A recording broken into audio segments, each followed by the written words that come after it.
ब्रेकनंतर आपल्या सर्वांचं पुन्हा एकदा स्वागत। अखेर 114 दिवसांनी भारतीय जवान चंदू चव्हाण यांची पाकिस्तानमधून सुटका झाली आणि ते सुखरूप मायदेशी परतलेले आहेत। चंदू चव्हाण यांचं वाघा बॉर्डरवर भारतीय सैन्याकडे प्रत्यार्पण करण्यात आलं। बॉर्डरवर गस्त घालत असताना 29 सप्टेंबर 2016 रोजी चंदू चव्हाण यांनी चुकून पाकिस्तानात प्रवेश केला होता आणि त्यावेळेला पाकिस्तानी रेंजर्सनी चंदू चव्हाण यांना ताब्यात घेतलं होतं। 37 राष्ट्रीय रायफल्समध्ये कार्यरत असणाऱ्या चंदू चव्हाणांच्या सुटकेनंतर देशभरात जल्लोष साजरा केला गेला।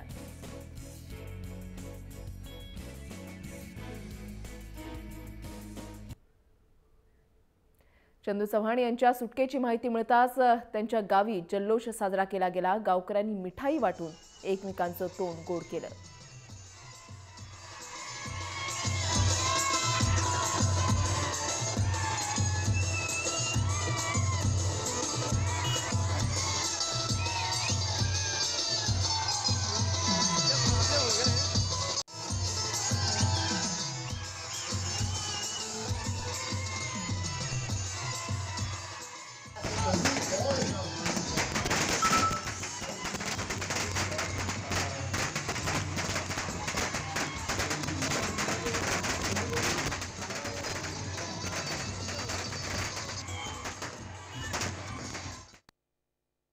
नाही, असं अधिकृत फोन वगैरे कोणाचाच नाही, फक्त न्यूज चॅनलवरून आम्हाला ते समजलेलं आहे आणि त्यामुळे सगळं गाव इथं या ठिकाणी जमा झालेलं आहे। आनंदोत्सव साजरा करताय आणि माझ्या बाबतीत म्हणाल तर मुझे खुशी मिली इतनी की मन में ना समाए, पलक बंद कर लूँ कहीं छलक ही ना जाए।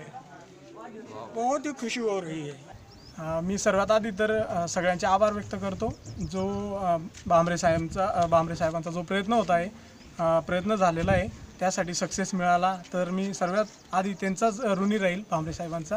त्यानंतर जी इंडियन आर्मीचे DGMO साहेब आहे, त्यांनी एवढ्या लेवलवर 2दा पाकिस्तानशी संपर्क केला आणि त्यांच्याशी बोलणं केलं, तर DGMOंचा मी आभारी राहील आणि मी माझी जी ड्युटी आहे ती अजून इमानदारीने करेल आणि माझ्या ड्युटीमध्ये काहीच कमी पडू देणार नाही। माझ्या भावासाठी जे प्रयत्न केले त्यांनी, तर त्यासाठी मी शेवटपर्यंत आपल्या देशाचा शेवटचा श्वासपर्यंत देशाचं रक्षण करत राहील।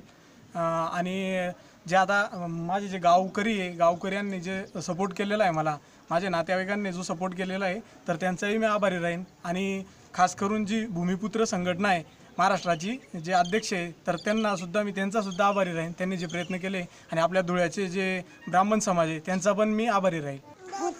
चंदू मामा लवकर घरी या, आम्ही तुमची वाट बघतोय। I miss you.